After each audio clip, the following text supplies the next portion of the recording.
Welcome back guys. आज का ये वीडियो स्ट्रीट डॉग्स लवर के लिए है। आपको ये वीडियो बहुत पसंद आएगा क्योंकि ये स्ट्रीट डॉग्स के लिए और उनके लवर्स के लिए बहुत बड़ी खुशखबरी है। सो एंड तक देखिए और वीडियो को एंजॉय करिए। एनिमल हस्बेंड्री डिपार्टमेंट जो कि इंडिया का है, उसने एक प्लान प्रपोज और प्रमोट करने के लिए कहा है।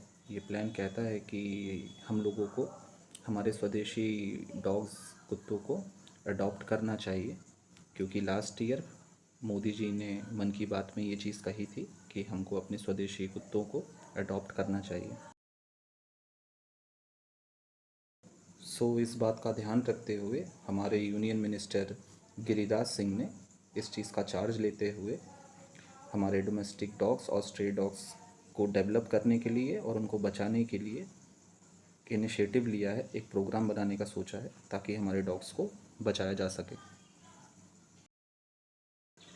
ये इनिशिएटिव लास्ट ईयर जब मोदी जी ने मन की बात अगस्त के महीने में जब की थी लॉकडाउन के दौरान, तो उन्होंने ये बोला था, ये उन्होंने अपील की थी कि देश के सारे नागरिकों को कि अपने स्वदेशी डॉग को अपनाएं, क्योंकि इनकी ओवर पॉपुलेशन बहुत हो गई थी।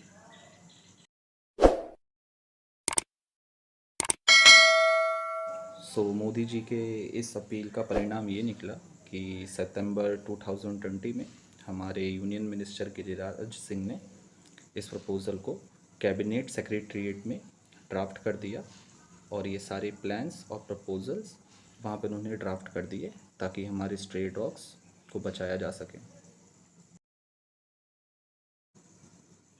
इस मिशन में और इस प्लान में कई सारी संस्थाएं मिलकर काम कर रही हैं, जो कि मैं थोड़ी देर में आपको बताऊंगा।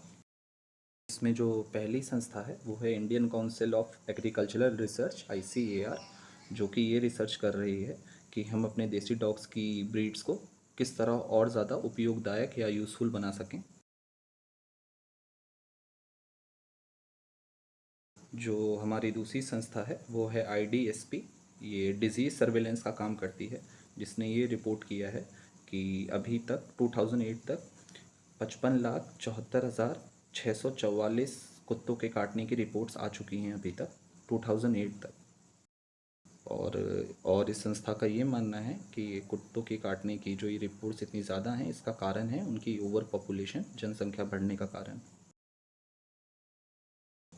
हमारी तीसरी सबसे बड़ी जो संस्था है जो इसके लिए काम कर रही है वो है यूनाइटेड नेशन UN, जिसने 2017 में एक इनिशिएटिव प्रोग्राम बनाने की कोशिश की थी, जो ये चाहती थी कि 2030 तक कुत्तों के काटने से जितनी भी मौत होती है वो ख़त्म हो जाए। और अच्छी बात यह है कि इंडिया भी इस प्रोग्राम का एक हिस्सा है जो कि UN के अंदर आता है।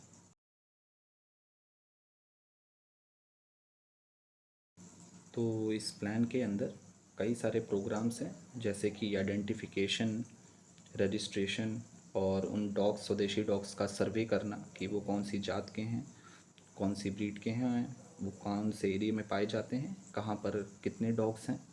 ये ओवरऑल ये लोग सर्वे करने का सोच रहे हैं और वो किया भी जाएगा आने वाले टाइम पे।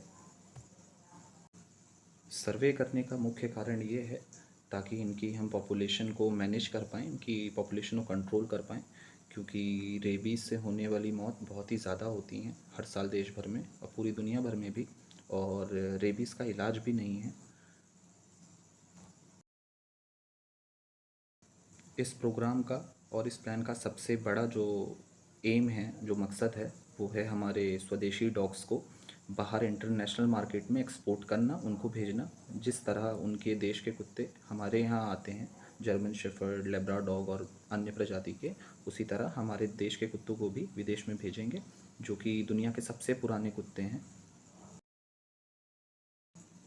इस प्रोग्राम के अंतर्गत कई सारी वेटेनरी यूनिवर्सिटीज़, यानी कि जानवरों के अस्पताल और कॉलेजेस बनाने की बात हो रही है, और भी ज़्यादा बनाने की बात हो रही है, ताकि हम जानवरों की पॉपुलेशन को कंट्रोल करें। इनमें सिर्फ कुत्ते नहीं हैं, इनमें से और भी अलग अलग टाइप के जानवर हैं, बिल्लियाँ, गाय, अलग अलग प्रजाति के।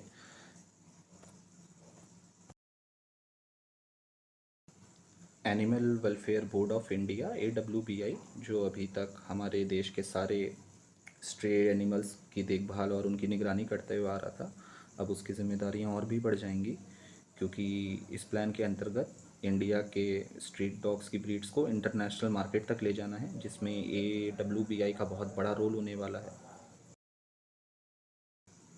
ये न्यूज़ मुझे कल ही पता लगी और ये मैंने न्यूज़ द प्रिंट आर्टिकल में पढ़ी है। मैंने डिस्क्रिप्शन में उसका लिंक दे दिया है, आप भी जाके वहाँ पर पढ़ सकते हैं। Thanks for watching, stay connected.